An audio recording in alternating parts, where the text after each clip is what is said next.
अभी जो चुनाव की घोषणा हुई है उसका मैं स्वागत कर रहा हूँ। 10 साल बिना चुनाव के हालात ऐसे थे इस प्रदेश के कि यहाँ चुनाव हो नहीं सकता था, मिलिटेंसी का ज़ोर था और अलगाववाद भी बड़ा हुआ था। अब परिस्थितियाँ ठीक हुई हैं केंद्र सरकार के प्रयासों से। अब लोकतंत्र की बहाली के लिए ये चुनाव जो घोषित हुए हैं इनका मैं स्वागत करता हूँ। और मैं लोगों को कहूँगा कि इस दौरान जो 10 साल हम लोगों ने सफ़र किया, जनता की आवाज़ प्रशासन तक पहुँचती नहीं थी, अब मौका आ गया है कि जनता की आवाज़ प्रशासन में पहुँचेगी। जो भी योजनाएं विकास की बनेंगी उसमें लोगों की राय भी ली जाएगी और योजना जब लोगों की राय से बनेगी तो बड़ी अच्छी बनेगी और हम विकास की ओर तेज़ी से कदम बढ़ाएंगे। लोगों को इस दौरान शिकायतें भी हैं कुछ, क्योंकि निर्णय करने वाले सारे लाल फीताशाही थे। जब लोगों की आवाज़ बीच में आएगी तो मुझे पूरा विश्वास है कि परिस्थितियाँ ठीक हो जाएंगी और जो समस्याएं लोगों की उनका भी निवारण जो है अब लोकतंत्र के माध्यम से हो जाएगा। तो मैं इसका स्वागत करता हूँ। सर हाँ, मतदान तो मैं लोगों से यही अपील करना चाहता हूँ कि मतदान के बारे में यहाँ जम्मू कश्मीर में कम से कम अब 10 साल के बाद मतदान होने जा रहा है और इसमें हमें बढ़ चढ़कर हिस्सा लेना चाहिए और अपने जो मसले हैं, जो हमारी डिमांड्स हैं स्टेट की, वो उनको ध्यान में रखते हुए उस कैंडिडेट को वोट देना चाहिए, उस पार्टी को वोट देना चाहिए जो जम्मू कश्मीर की डेवलपमेंट की बात करती हो और उसको विज़न पे आगे चले भी। हाँ, स्टेटहुड तो हमारी जान है सर, क्योंकि हम स्टेट के वासी हैं।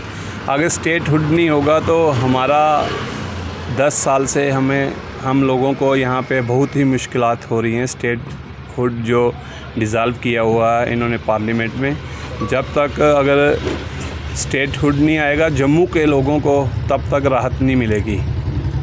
तो इसलिए मैं लोगों से यही अपील करना चाहता हूँ कि जम्मू की डेवलपमेंट के लिए और अपने स्टेट को बहाल करने के लिए इलेक्शन में ज़रूर पार्टिसिपेट करें और बढ़ चढ़ कर पार्टिसिपेट करें। आपका शुभ नाम?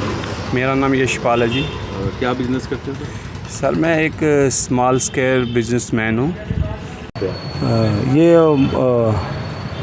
स्वागती ये कदम है क्योंकि 2014 के बाद ये मेरे ख्याल लगभग 10 साल के बाद ये इलेक्शन हो रही है और हमें अपने पब्लिक रिप्रेजेंटेटिव चुनने का मौका मिलेगा, जिससे कि हमारे बड़े काम ऐसे जो होते हैं पहले जो चल रहे थे गवर्नर राज के समय से थोड़े ब्यूरोक्रेट्स के पास जाना पड़ता था, डिमांडें हमारी कम ही पूरी होती थी।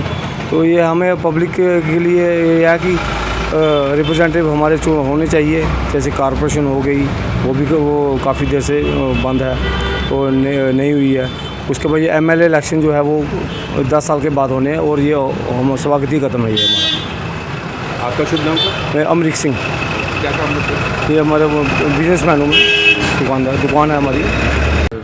मेरा नाम आस्तिक कोहली है। बहुत ही अच्छा डिसीज़न लिया गया। 10 साल से इलेक्शन नहीं हुए थे, कंडक्ट हो रहे हैं। यूटी में पहली बार इलेक्शंस हो रहे हैं, तो मैं फर्स्ट टाइम वोटर्स को ये अपील करना चाहता हूँ कि अपना वोट सोच समझ के डालें। जिन्होंने काम किया है, जो आपके अच्छे नेता है, जो आपके गुड बुक्स में हैं, उनको ही वोट डालें।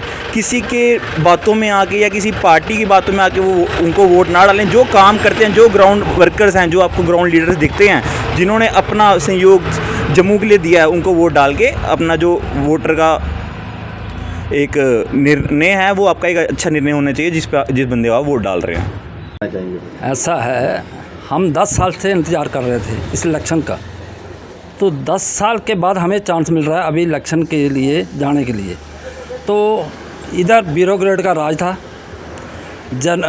अलजी साहब बैठे हैं इधर और ये यूपी वाले हैं और यूपी वाले लेके आए हैं सब, जो DC कमिश्नर वो सब पूरी टीम बाहर से लेके आए हैं।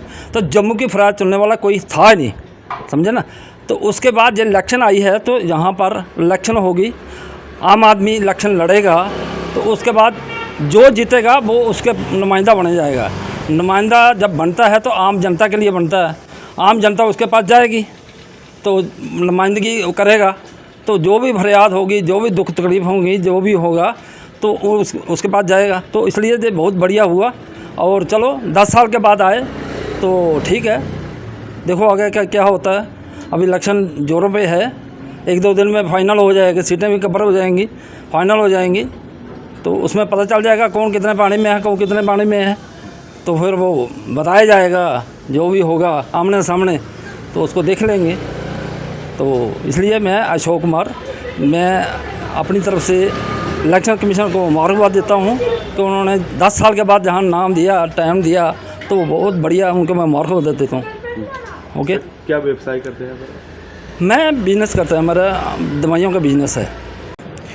देखिए, मतदान तो डेफिनेटली आम व्यक्ति की एक पावर है, जिसका संवैधानिक तरीके से एक टाइम आता है 5 साल बाद 6 साल बाद आता था पहले जम्मू कश्मीर में असेंबली को लेकर के।